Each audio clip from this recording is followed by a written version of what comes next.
आज को प्राय 3 मास धरी खनिज परिवहन करने को देउनाहांती आंदोलनकारी जहाँफल कंपानी समेत सरकार हराउछंती राजस्व।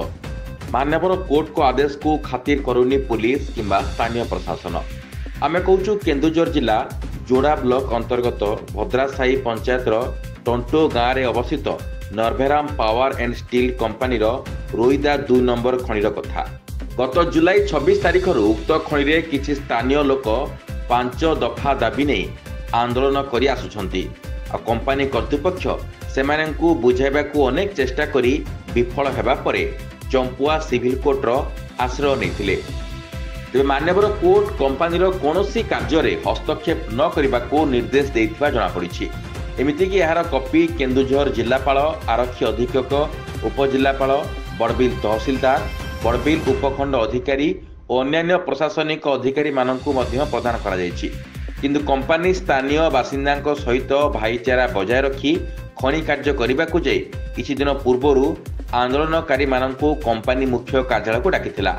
और सेठारे आंदोलनकारी माननक सहित आलोचना परे कंपानी सेमानकर दाबी गुडी को मानि नेथिला एवं खनि कार्य सुचारू रूपे परिचालना करने को अनुरोध भी करथिला। सेठारु आसिबा परे आंदोलनकारी माने अनैतिक भावे टन पिछा 20 टंका प्रदान करने को दाबी करी कंपानीर परिवहन गेट पाखरे धारणा देथिबा देखिबाकू मिलिथिला। फଳରେ कंपानी संपर्क में स्थानीय प्रशासन और पुलिस को अवगत कराइथिले मध्य पुलिस किंबा प्रशासन सहयोग न करिबारु खनिज परिवहन संपूर्ण बंद रहिछि। खुद मुख्यमंत्री मोहन माझी खनि दुर्नीति को बर्दाश्त कराजिबो नाही बोली कहउतबा बेले तांको निज जिल्ला रे एही भली अनैतिक कार्य को किभली प्रश्रय दिया जाउछि एने एक बड़ प्रश्नवाची सृष्टि होइछि।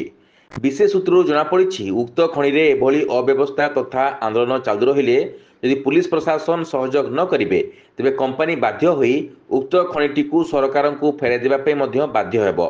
ए संपर्क में ग्रामवासी कहती कंपानी खनिटी को सरकार को फेराई देले आमे भोक उपास मरीजु। कंपानी आम पिलामानंकु पाठ पढ़ा ठारू आरंभ करी समस्त सुविधा जोगाई आसुछंती।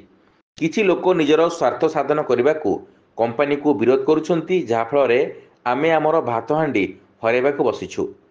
जोड़ारू Ramesh Chandra Mahapatra report news alert 24x7।